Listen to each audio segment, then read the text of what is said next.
Welcome to the Breaking News Bears podcast. I'm your host, Chris Capone, joined alongside my co-host once again, Evan Davis. And to begin the 2025 season, the Baltimore Orioles have been struggling out the gate. And a major factor of this is being their starting pitching. Injuries to Grayson Rodriguez and losing Corbin Burns in free agency has just set the team back drastically to begin the 2025 season. We'll discuss their struggles along with the success of another team starting pitching rotation, the New York Mets, along with the potential extension for Kyle Tucker and the red-hot offense of the Chicago Cubs.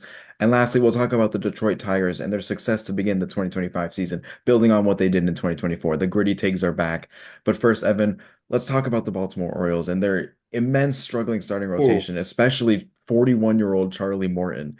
What's wrong with their starting rotation right now? well, I think you just said it, a 41-year-old Charlie Morton. And look, I don't know what's going on with this team, but it's like 2 years ago, they win 101 games. They're the best team in the American League, and you're thinking to yourself, God, like Adley Rutschman's under team control for like another 5 years. You look at Ryan Mountcastle, who's no slouch of a first baseman, a guy that offers you power. You're looking at the young core that's coming up with Gunnar Henderson, Jackson Holliday, at the time Connor Norby and Kyle Stowers, and you're thinking like this is a team that can contend. And they get Jack Flaherty right after that. Things didn't work out, and then you get Corbin Burns and it works out. Like Corbin Burns is a Cy Young candidate, but then you can't re-sign him. And then you trade Connor Norby and Kyle Stowers for Trevor Rogers, who I don't even know where he is right now. Like, is he in Cabo? Like, I don't know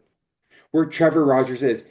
You talk about the Luka Doncic trade being one of the worst trades in sports. Can I introduce you Trevor Rogers for Connor Norby? Yeah. Like, that might go down as one of the like when we look back on this as like why the Orioles failed, like Connor Norby could have been a piece in a Garrett Crochet deal. Like this isn't a guy that you go like Trevor Rogers, no disrespect to you, like you're a heaping pile of garbage. Like you are not worth anyone's time on a contending team.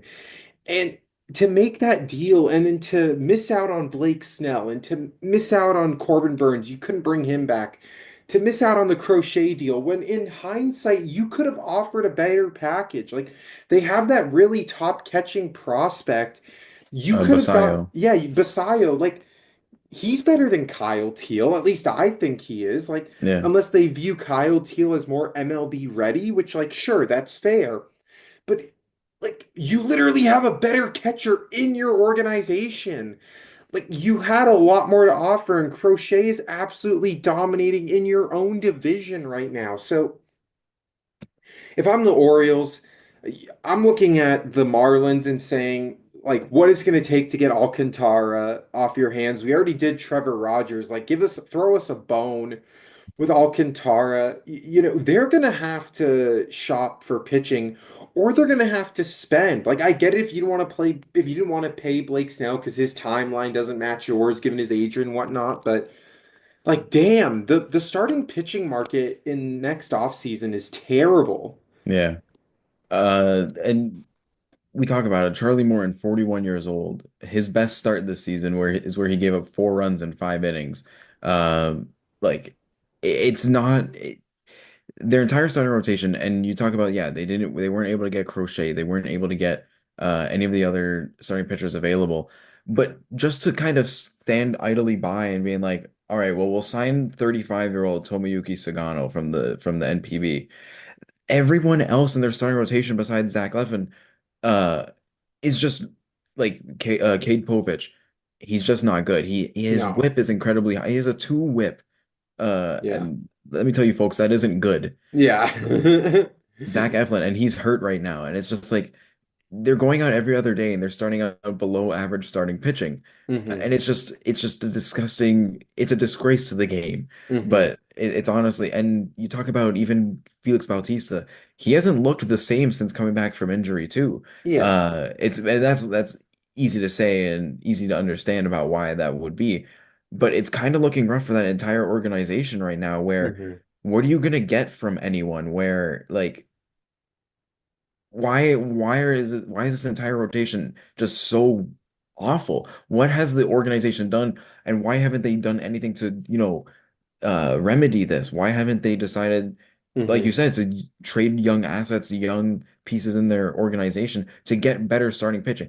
Your offense is fine. You have a, a insane cornerstone of your franchise with Gunnar Henderson. Jackson Holiday's looked a little bit better than he did his rookie year, and you have Adley Rutschman who's looking to build upon uh his career, and everyone else is still starting off the season hard or at least somewhat good. Why don't you just make it? Why haven't you done this before where you decided to make a trade in the offseason to try and bolster that rotation? You can't just lose someone like Corbin Burns, a guy who finished what, second in Cy Young voting last? Was he second or Yeah. third?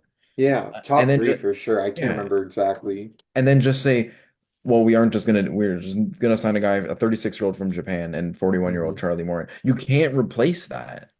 Yeah, and to even miss out on guys like Walker Bueller, who basically signed the qualifying offer without a team having to give up a draft pick, like even someone like him, but there were just so many options out there in free agency where it just got to a point where teams were kind of just like, even a guy like Yusei Kikuchi that you could have brought in, like the fact that he went to the Angels, like what is he going to do on the Angels? But again, like that's a trade you can make.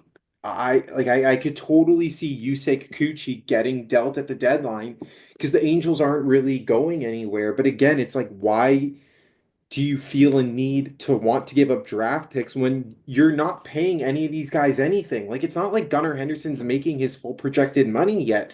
Like, all these guys are still pre-arbor and arbitration. So I thought new ownership would change something. I really thought, but it's like Charlie Morton, like a 10 ERA and a 2.23 whip. Like, at what point do you even DFA him? Like, just give someone else a chance. You look at it, it's like Cade Povich.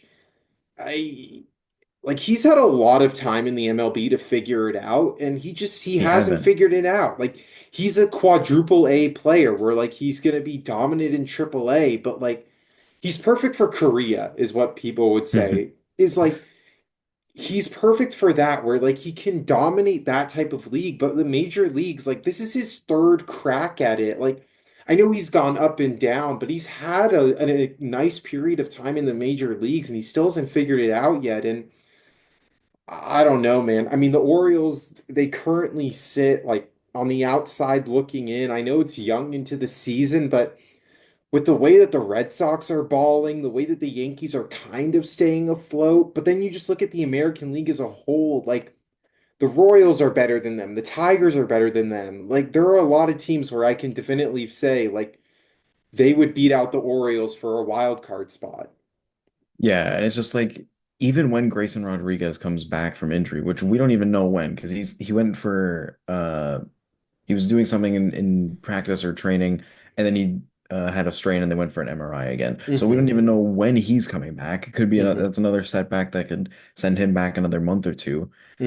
And it's like, even when he does come back, what state are the Orioles going to be in by the deadline even? Are they Hmm. even going to be in a position to, make a run to the postseason, or are they just going to have to try and sell whatever they have at the deadline and try and uh whoever well, they don't even have anyone that they could really sell. Yeah. That's the worst thing about it. They don't have anyone that they signed to 1-year contracts that they can just be like, all right, well, let's try and, get something for him and try and retool for next year because this year is basically gone at this point. And I'm Yeah. not saying it's gone right now, but it could be by the deadline if this starting rotation doesn't, get their stuff together at this Yeah. point. If Zach Eflin, whenever he comes back, if he isn't dealing, absolutely dealing, this rotation is in huge, huge trouble. Yeah. Moving on, we'll talk about a team whose starting rotation, despite all of the injuries that it's facing, is succeeding immensely in the New York Mets, Yeah. and their overall rotation ERA. Uh, uh, there's a stat that on a tweet from Off the Stats that the Mets are the first team in the modern era since 1901 to have their starting pitchers allow fewer than 15 runs. They only have 13 runs allowed and no homers in their first 11 home games of a season. That's Hmm. insane. Yeah. Like the Mets, and this is without um Sean Manaea, and they don't have their fifth rotation starter in Frankie Montas. Now, Frankie Montas has given up a lot of long balls in the past, but the fact that this is starting with two guys that weren't supposed to be on the starting rotation to begin the season anyway, Hmm. is an insane. It's really good for the Mets just to start off the season. Yeah, and you look at it, it's like Tyler McGill, what? Like Tyler McGill, like this is a guy, and again, like he was always really good. I think it was just like his overall ERA wasn't reflective of like the type of pitcher he was. Because I remember last year, I think he had like a 4 ERA, but his like expected ERA was like just above 3, and that's kind of like what we've like expected. But I mean, Clay Holmes turning into a starter has not been like a bad signing. I mean, you look at Yeah. it, the whip's a little bit higher than maybe you would like to see from a starter, but I look at a 3.16 ERA, 34 strikeouts in just over 25 innings. I mean, that's solid. Tyler McGill really shut down the fight in Phils last night. He's got a 109 ERA. Uh, his whip is 1.26. So again, it's just like he's getting into trouble, but then he's also finding ways to get out of trouble. And like that's all a coach would Yeah. really care about. And then Kodai Senga, look, I'm happy for what Kodai Senga is doing now. He's got a 0.79 ERA.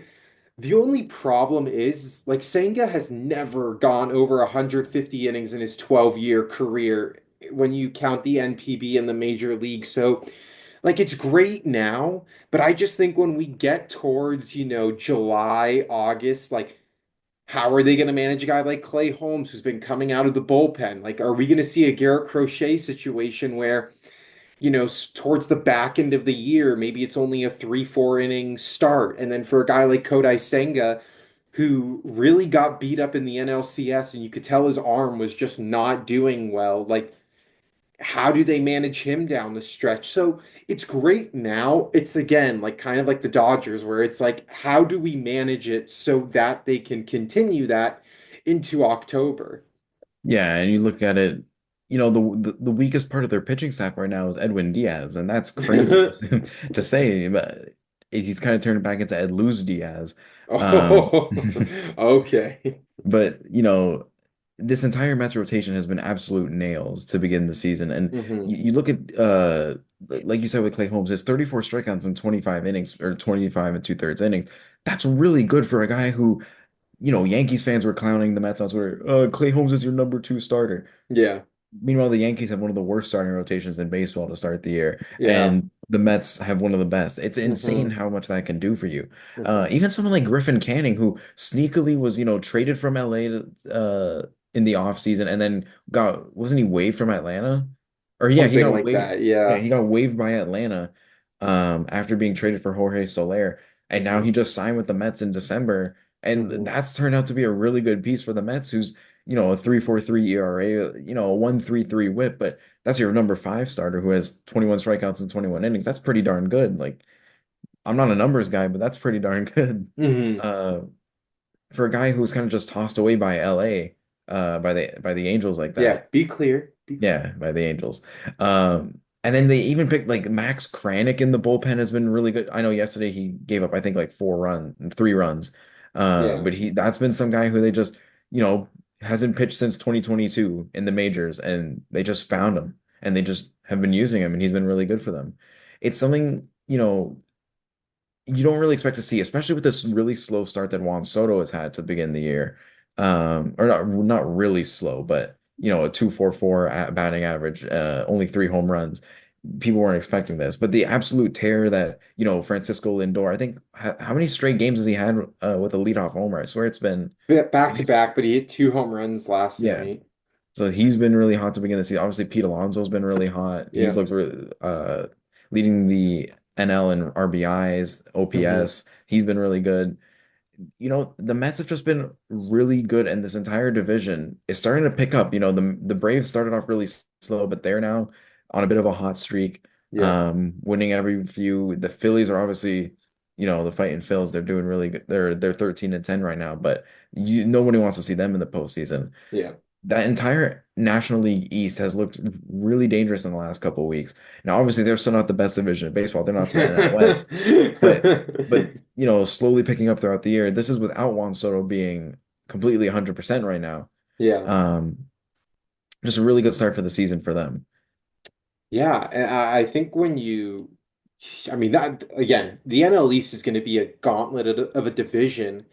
The only thing that's really going to hold the Mets back is injuries, potentially with a guy like Clay Holmes and kind of Yeah. know with Kodai Senga just because that's kind of been the MO, but never want to wish it. But I mean, right now, I mean, the Mets win total to start the year was 92 and a half. And right now they have the tie for the best record in baseball with the Dodgers and the Padres. Like they're on pace to win 106 games right now, 105 games Mhm.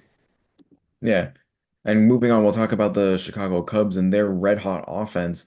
What does this mean? for I think there was LeBron. a I know. yeah, what does this mean for LeBron's legacy? But what does this mean for Kyle Tucker when it comes to, thinking about potentially inking a long-term extension with the Chicago Cubs? Because, like I said, their offense has been insanely good to start the year, Mhm. super hot. But, you know, Kyle Tucker's kind of been that engine, and he's been exactly what the Cubs wanted from him, especially trading for him, giving up Cam Smith. He's looked really darn good to start the season. Yeah, and I think, I mean, it's interesting. Like the Cubs right now, they've scored 142 runs this season. It's the most in baseball by 17. Like Yeah, 17 is a wide margin just this early into the season. And I would say that this has really been a win-win trade for the Astros and the Cubs. Like if the Astros were just saying, look, we're not comfortable giving Kyle Tucker X amount of dollars. We know we could capitalize on this huge trade. He's going to be 29 when next season starts. So he's going to be 3 years older than when Juan Soto entered the market. Like, I just look at a situation like Kyle Tucker where does a team offer him 10 years? Probably. Are they going to go 700 million? I don't think so. Do they go 500 million? for sure. Maybe. I think they would get to 500 million. Now, the Cubs ownership has been notoriously cheap. We've known that for a very long time. But I just think the way things are looking, where you see the emergence of P. Crow Armstrong, you have Kyle Tucker, you have Ian Happ. Like, that is one of the best outfields in all of baseball from a defensive perspective with Tucker, Happen, P. Crow Armstrong, who PCA is probably one of the best defensive center fielders in the game. You're talking about how he's a speedster. Tucker and Happ provide power. Like that is an outfield you need to keep, especially in such a weak division where because you'll get home field advantage for at least the first round, like the Cubs can be a team where all they have to do is just worry about winning their division and then just seeing where all the other cards fall across the National League. So, I, look, I get it if Kyle Tucker doesn't want to do it during the season just to like focus on the task ahead. But if I'm the Cubs, like you gave up Cam Smith, you gave up Isak Paredes, like you gotta keep Kyle Tucker. Like he's doing wonders right now in Chicago. Yeah, and you even talk about it with, this is Chicago's been doing really good.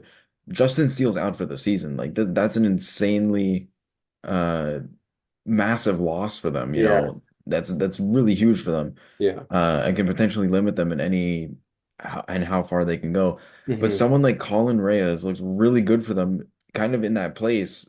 Somebody who was kind of cast to the side by the Brewers, didn't really have a great year last year. Hmm. Um, and now he's kind of having to be that fifth starter for the Cubs in the loss of Justin Steele. Yeah. This entire Cubs team has looked insane, and not to mention Carson Kelly, who's the second coming of God apparently when it comes to offensive catchers. Yeah. Six home runs, all these extra base hits are like Yeah. he's looked insane to start the year. 13 Hmm. hits and eight of them are extra base hits. Yeah. It's Um, crazy. It's yeah. crazy how good he's been. Moving on, we'll talk about or last thing we'll talk about today are the Detroit Tigers. And they've kind of taken that gritty takes mantra from the 2024 Yeah. season and brought it into this year. Yep. And they've looked really good. They're first in the AL Central right now, and they have four starting pitchers with sub three ERAs. And their bullpens looks really good too. Adding Tommy Kahnle has been really big for them. Um, and kind of last year they were using that bull. It was basically Tariq Skubal and four bullpen games after that. Yeah. And they've kind of taken to that bullpen now. And added actual starting depth to it with Jack Flaherty and other Yeah. starting pitchers. And the offense is starting to come back too. They got Javi Baez playing center field. It Yeah. the vibes are crazy in Detroit now, especially with the Pistons also doing good. Like it's Yeah. insane. Yeah. You look at this Tigers team and I kick myself for picking the Royals to win the division. I honestly just thought like, was this a team that just really got hot towards the end of last year and like kind of just like found their way on a hot streak of like, are they going to be able to carry it over into this coming season? But then you look at it, it's just like they're incredible. And you look at a guy like Riley Green, and you look at a guy like, I mean, even Zach McKinstry to some extent has been really good this year. Gleyber Torres, that was a really nice 1 year deal that he got with this team. And I mean, you talked about their pitching staff, how it was basically Tariq Skubal, and as the wonderful Flight Reacts would say, and the rest are nobodies. You have Jackson Jobe, Jack Flaherty. I mean, for God's sakes, I could have bet my mortgage that Jack Flaherty was coming back to the Tigers. Jackson Jobe has been great. Casey Mize has been great. I mean, this is a team that I would not want to face in the postseason. There's really no easy pitching matchup. Like, Yeah. you get Scooble game one, you get Flaherty game two, and even like Casey Mize is no slouch. Like, he's been really good this year. He's not a huge strikeout guy, he's more of like a Max Fried ground ball type of pitcher. But this offense, too, I mean, they just beat the Padres last night. Uh, it's looking it's looking really good in Detroit. Like, talk about the turnaround. Like, I hate AJ Hinch because of what he did with Houston, but the way he's looking right now in Detroit, like AJ Hinch should be considered one of the top managers in all of baseball. Yeah, they've done an insane job turning around this entire team. Kerry Carpenter's still looked really good despite uh the injuries he's faced in his career already. And they I just forgot have they about d- Torkelson. I'm sorry. I forgot yeah. about Spencer Torkelson. Yeah, Torque's been, there was people thinking that this was probably his last chance in Detroit. If he didn't have a good season this year, this was probably going to be it. Like they would just find a way to move off from him because you talk about it, he's been other than what he's done this year, 2023 when he had 31 home runs, every other year he's been like mid, like he's been Hmm. bad. He got sent down to AAA last year because of Yeah. how bad he was to start the year. Hmm. You know, this was really the last chance for him, and he's kind of taken that and gone with it. He's saying he put the chip on his shoulder and said, "I gotta perform, or else I'm probably gonna get traded." Yeah. Uh, and now he's looking like the first overall pick. He's hitting for power, and Hmm. he's really made this offense into a wagon. Yeah, yeah. I mean, I honestly like credit Spencer Torkelson because I mean, obviously we're not professional players, but like just mentally, that had to have been so hard for him. Like the hype that comes with being the number one overall pick and like the expectation that, you got to make the majors within like 2 to 3 years. And maybe the Tigers rushed him, maybe, who knows? Because then there's also the pressure from the organization. Like, you guys drafted this guy. Prince Fielder isn't getting any younger, Yeah, or not Prince Fielder, like Miguel Cabrera, like they were playing him at first for a little bit because he couldn't, play third. And I look at this and I'm just thinking like now Torkelson's finally showing that power and like my God, has he crushed the ball lately? Like yeah. he's not just like hitting weak home runs, like he's putting some meat on those pitches. Yeah, and someone even like Jackson Jobe, who like started off the season slow as like wasn't really getting as much strikeouts. He's still growing into it as a starting pitcher, and Yeah, he's looked really good the last couple starts. yeah, And even that, he's the top pitching prospect in baseball. Pitching prospect. They count Roki Sasaki technically as number one pitching prospect, but Jackson Jobe is the like first overall actual raw prospect in pitching. yeah. And he's looked really good to start the year. And this is his first time starting in the major leagues. Like he came up last year as a relief guy, and he's looked insane to start the year. And this entire pitching staff for the Tigers, just Mhm. overall, what a good job they've been doing. Seems like every team we've been talking about today has a really good pitching staff except for the Baltimore Orioles. Yeah, maybe they can learn a thing or two about Yeah, that. I look at the Tigers and it's just, I mean, that is a team. And Jackson Jobe, buddy, I got some coin on you to win Rookie of the Year. I mean, don't let me down, man. Like, do not let me down. I have a sweet 50 cents on you in a massive parlay. So, like, the time is nigh for you to yeah, pick it up, man. For you to pick yeah. it up and be a dog. Gotta start getting that. Gotta give me some bread. And speaking of bread, Nick Castellanos didn't get you your bread yesterday. Oh, He thought he would do it for the Pope. guys, at the time of our recording this, the Pope died yesterday. And being the degenerate and the a-hole that I am, I went straight to Bet365, no free ads, and tried to win $10 on a Castellanos anytime home run. And this guy, three pitch strikeout swinging, swung at a pitch right at his head. Oh, oh, Popped out, strikeout looking. popped out on one right down the middle. Oh God, foul tipped it too. I was just, oh my God, like, oh, don't talk to me about it anymore. It's a tough time. Don't All right, talk to me. that'll just about do it for this episode of the Breaking News Bears podcast. I once again want to thank my co-host Evan Davis, and once again I want to thank you guys, the listeners. If you guys like and subscribe for another episode of Breaking News Bears.